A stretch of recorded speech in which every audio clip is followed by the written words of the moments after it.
Hi there, my name's Jane Anderson, and this is the Jane Anderson Brand You Show.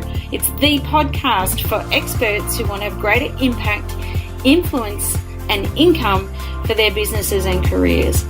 As experts, we know that people buy from people and work with people who they know, who they like, and who they trust. So I'm so glad you're here because it's that time again now to really amplify how you show up in the world.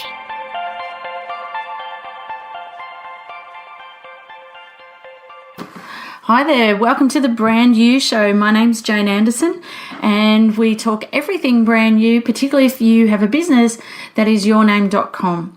So welcome to today's show. I'm so pleased that you're here and downloading the episode today.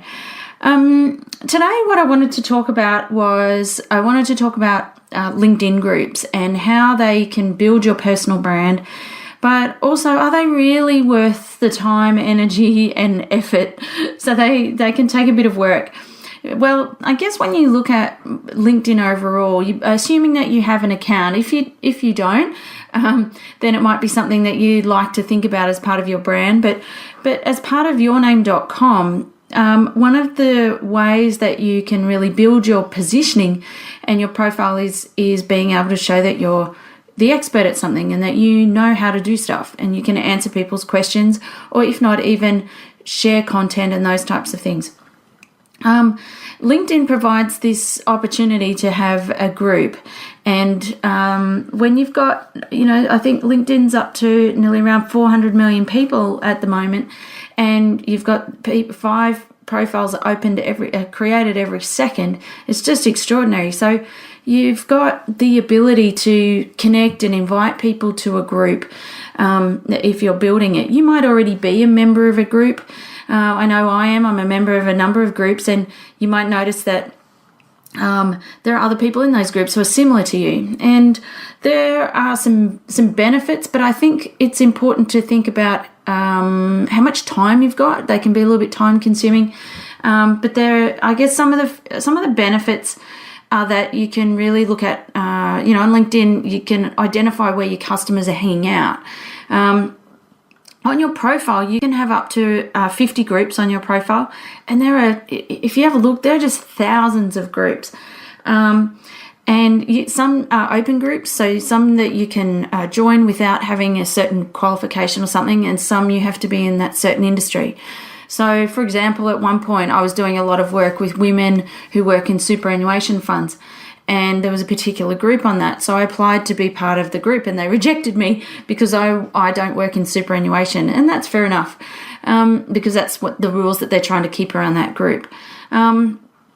But I think one of the things to think about is just depending on what you're trying to do, groups could be an opportunity for you. And Seth Godin, in his book Tribes, he talks about the people who are most likely to buy from you are those people who already know you. And in his book Tribes, he talks about, you trying to create these connections of tribes or people who operate like you, who think like you, who understand what you're saying, and a group could be an opportunity to do that. So the purpose of a group is really to connect with other people who are like-minded or have a similar problem that you potentially solve. It could also, some other groups you'll see industry groups and things like that, but if yourname.com, and you are positioning yourself as an expert and a thought leader, a group could be an opportunity for you. I think some of the questions that I generally get asked about running a group is generally, why would I do it? And are there any advantages? What are the disadvantages? So I think some of the benefits are that it expands your ability to be returned in search results is the first one. So you might notice that when you're looking for somebody who has a certain skill set, so for example, if you're looking for a productivity expert Sydney or whatever that might be, the people who turn up in your search result are a first, second, and third level connection. But there's one other aspect of people who turn up in that search, and that is if you're in a group that's the same as them. So there are some benefits of being in a group, and that is that you turn up in search results. It also allows you to contribute to some discussions and share your area of expertise. So it can also give you really a little bit more of a direct line to your ideal audience. So as opposed to just putting information up in a feed, you can get to people a little bit more directly. Your contribution to the group, it really sends a clear message to connections about your expertise, your interests and your passions, provided you're on message and you're not wavering. It also can increase your profile views. So it means that, more people, you'll see your visibility scores go up. And this is because your search results are working. And groups can also build your own knowledge and expertise. I think some of the disadvantages of being in a group are that I think just the sheer management of information. Like if you've got your email set up, you just really need to consider your settings, because make sure you have rules and things set up so that you're not reading updates in your inbox every day. Just set up rules and look at those things every week or something.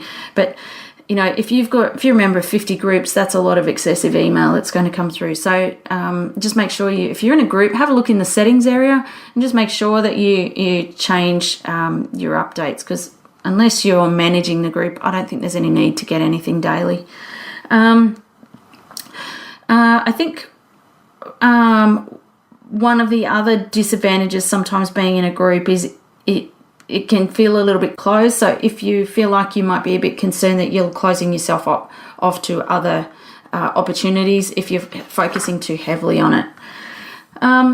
So I think then the benefits of running a group. The benefit of running a group is that it positions you as a leader in the industry, and you can effectively become kind of the go-to person. It allows you to include your website address in the group description and all that sort of thing. You have access to a responsive audience. So a group owner has the influence in the group, and your job is you really maintain the group's direction. So you've got that real leadership role. It gives you visibility across your areas of expertise, and you will often be the first one to hear of perhaps what might be happening in your industry. And when a member joins a group, that group details and logo is displayed on their profile. So that increases the group's visibility again.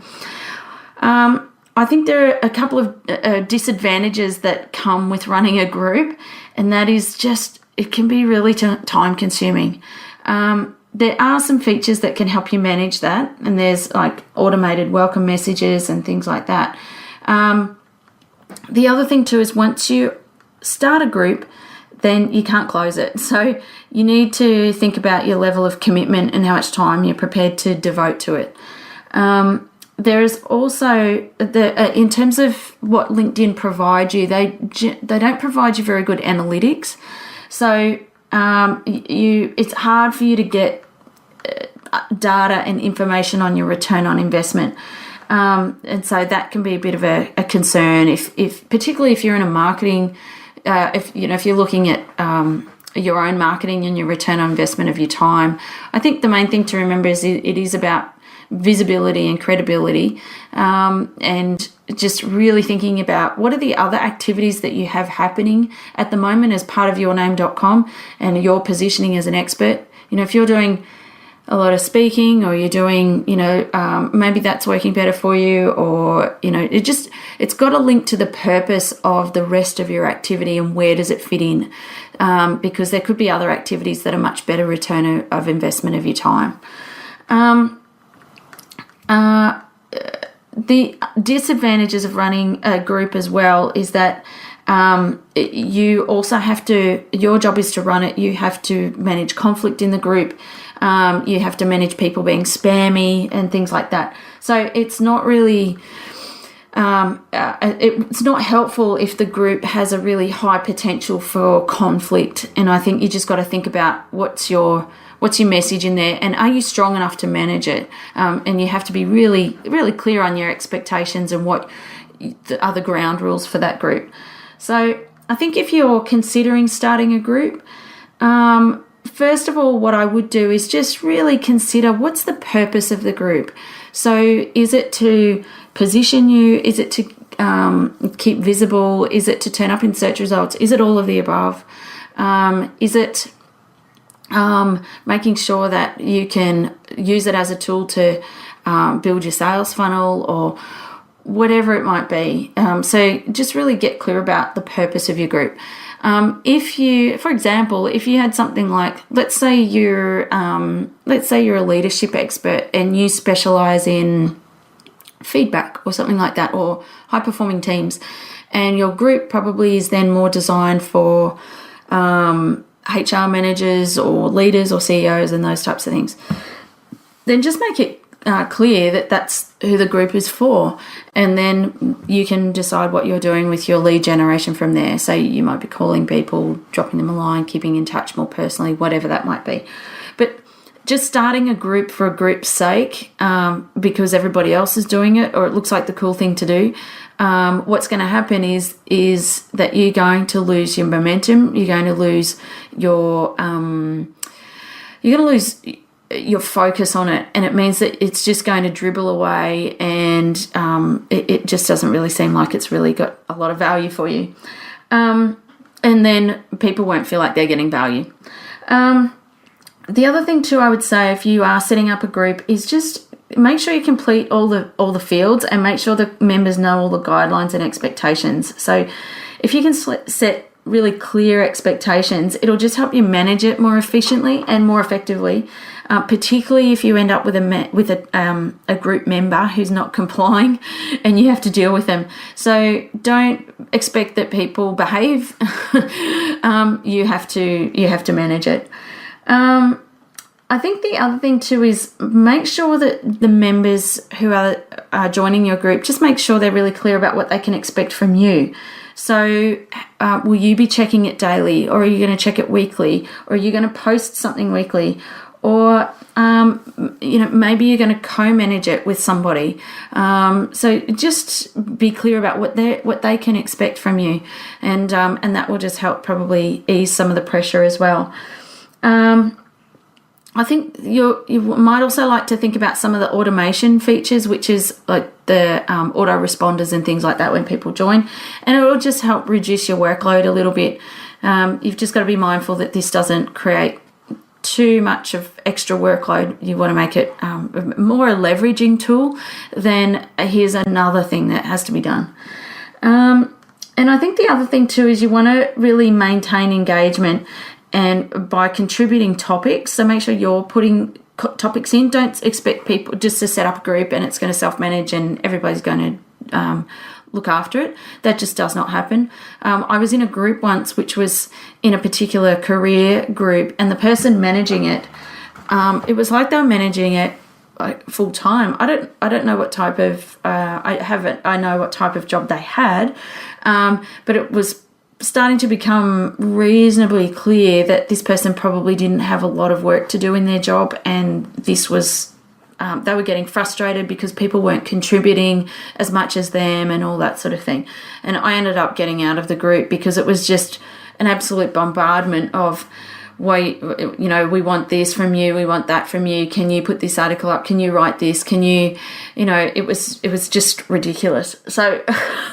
So don't be demanding. Like, your job is to run the thing. If you don't want to run it, if you don't have the time, then don't do it and just focus on your other activities. But if you're going to do it, just, your job is to run it. Your job is to take the lead. You need to contribute to the articles and the posts or whatever.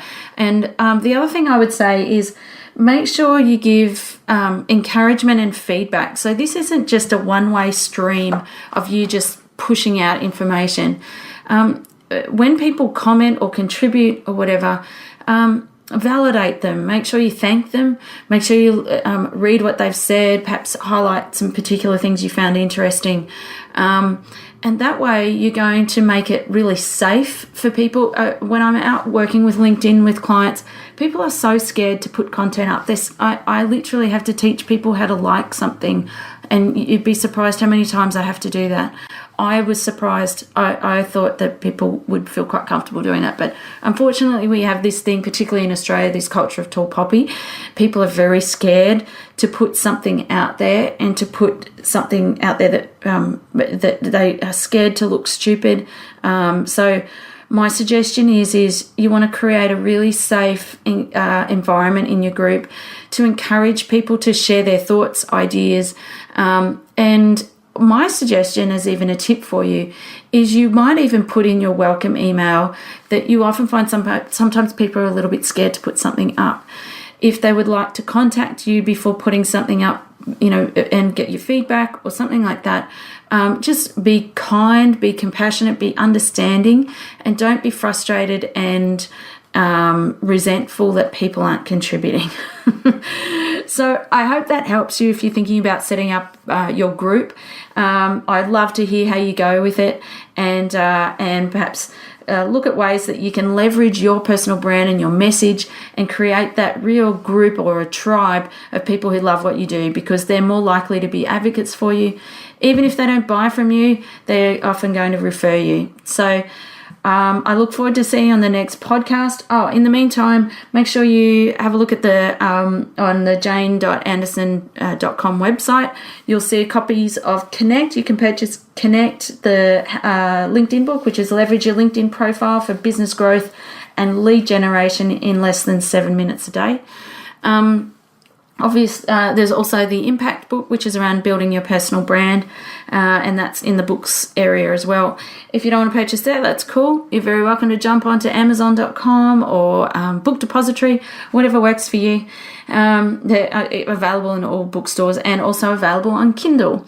If you're interested in more about building your LinkedIn profile, particularly around your search engine optimization and things like that, you're very welcome to check out my other podcasts. Have a look through. You'll see some interviews that I've done with some other people around their personal branding, but feel free to have a look at some of those that are around your LinkedIn. And also, if you want more help, I've built the online Connect course. It's $497, so feel free to jump in the shop and you'll learn in there. That's my masterclass. That's typically a 2-day masterclass that I do with my clients. But you're very welcome to jump in there and you can start building it if you want to become a bit of a LinkedIn ninja. So anyway, have a fantastic week. Thanks for jumping on board, and love to connect with you. You're welcome to connect with me on LinkedIn, of course, Twitter, Facebook, and Instagram. All right, have a great week, and we'll see you or catch you on the next podcast.